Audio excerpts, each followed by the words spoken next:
जो हम कहते थे वो आज इनके जबान पे सच आ गया, सच इन्हीं की जबान पे आ गया। हम क्या कहें, वो तो वही कहेंगे जो भाजपा कहलवाएगी। मेरे मजदूर, गरीब सभी को हम बहुत बहुत आज शुभकामनाएं देते हैं। बाकी कोई आपकी कोई बात हो? सर, जिस तरह से एक वीडियो वायरल हो रहा है मुख्यमंत्री मनीष सरोवर का आपने पोस्ट किया है, उस पूरा मामला देखिए, इसमें दो तीन वीडियो हैं भाई। बोलो नहीं भाई, प्लीज। तो उसमें पहले तो जो आपने कहा कि जो मैंने जो ये वाला जो अभी रिसेंट वाला है, तो ये एक साबित हो गई बात, जो बात वैसे लोगों को पता है, जो राजनीतिक जो रूप से जागरूक लोग हैं उनको पहले ही पता है, लेकिन अब ये सर्व जगत में ये बात सामने आ गई कि भारतीय जनता पार्टी जो सत्ता में पहुंचती है वो सत्ता में यंत्र, तंत्र और षड्यंत्र से पहुंचती। तंत्र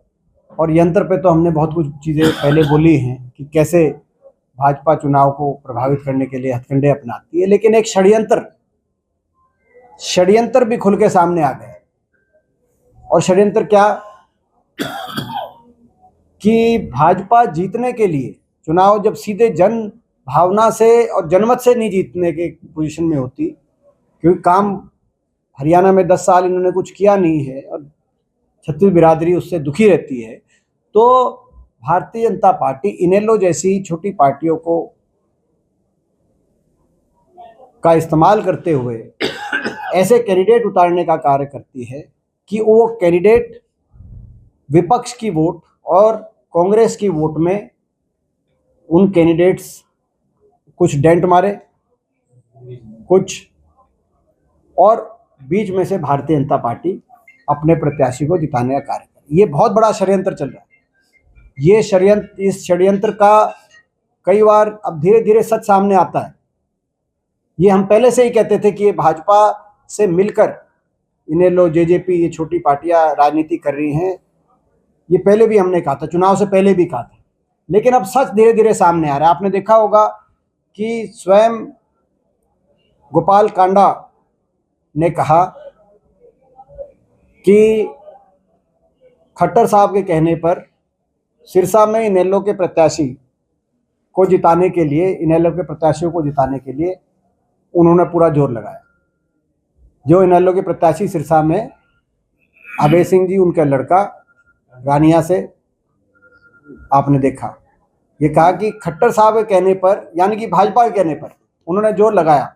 भाजपा को ऐसी क्या जरूरत थी गोपाल कांडा से जोर लगवाने की कि अभय सिंह और उनके लड़के रानिया में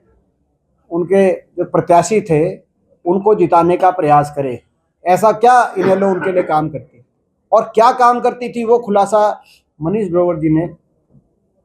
जो आपने देखा बयान में, साफ खुलासा कर दिया कि भाई वो हमारे कहने से वो प्रत्याशी उन्होंने दिया कि भाई किसी तरीके से कांग्रेस का मेयर, और उस समय 2018 में, मैं दावे के साथ कहता हूं 2018 में अगर कांग्रेस वो चुनाव जीतती और कांग्रेस का मेयर बनता तो 2019 में ही कांग्रेस की सरकार हरियाणा में आती, क्योंकि उस मेयर का चुनाव, जो असेंबली चुनाव थी और लोकसभा चुनाव थी, लोकसभा चुनाव के कुछ महीने पहले चुनाव था, और उस लोकसभा चुनाव, रोहतक लोकसभा चुनाव, जिस चुनाव का बहुत बड़ा असर 19 के विधानसभा चुनाव में पड़ने वाला था, उस रोहतक लोकसभा चुनाव में मुझको रोकने के लिए भाजपा के सारे षड्यंत्र चल रहे थे, जो उन्होंने खुद कहा, मनीष ग्रोवर जी ने। हर तरीके से जनमत और जन भावना को रोकने के लिए इस तरह के सारे साजिश और षड्यंत्र रचने का कार्य हो रहा था। ये आज प्रदेश की जनता के सामने ये बात आ गई है। जो हम कहते थे वो आज इनके जबान पे सच आ गया, सच इन्हीं की जबान पे आ गया। हम क्या कहें, जनता जागरूक है, जनता ये समझ रही है, और आने वाले समय में जनता ये जो इन सारे षड्यंत्रों की वजह से प्रदेश में 40-40% बराबरी में केवल मात्र 14,000 वोटों के अंतर से इतने बड़े 3 करोड़ की आबादी प्रदेश में जो ये सरकार बनी है, वो इस तरह के षड्यंत्रों की वजह से बनी है, ये जनता समझ गई, और इस तरह के षड्यंत्रों को आगे आने वाले समय में जनता सफल नहीं होने देगी। और ऐसी पार्टियों को जो ऐसा घिनौना काम करते हैं, इस तरह का षड्यंत्र रच के, ऐसी पार्टियों को पूरी तरीके से दरकिनार और नकारने का कार्य आने वाले समय में जनता करेगी। जिस तरह से इनेलो की सक्रियता जो रोहतक में ज्यादा बढ़ी है, उसको लेकर बार-बार कौन? और आपको निशाना साधा है। कोई- क्या को- आपको रोकने की कोई को ऐसा है, जहां तक आपने इनेलो की बात करी है, वो तो वही कहेंगे जो भाजपा कहलवाएगी, वो तो वही कहेंगे जो खट्टर साहब जिन्होंने उनको जिताने के लिए गोपाल कांडा को आदेश दिया, और जो मनीष ग्रोवर जी ने जो बात बताई, वो तो वही कहेंगे जो ये लोग कहेंगे। तो कहेंगे भी वही, करेंगे भी वही, और जाएंगे भी वहीं, मगर जनता इनके झांसे में आने वाली नहीं। यही कारण था कि जनता ने एलनाबाद में ही इनको बड़े भारी बहुमत से हराया, अभय सिंह जी को और इनेलो पार्टी को एलनाबाद में भी, क्योंकि वहां के लोग इस बात को, षड्यंत्र को समझ गए थे, और एलनाबाद में भी उनको हार का मुंह देखना पड़ा। यही कारण था। तो ये कितना ही साथ ले ले, कितना ही भाजपा इनके लिए जोर लगवा ले, ये आने वाले समय में प्रदेश की राजनीति में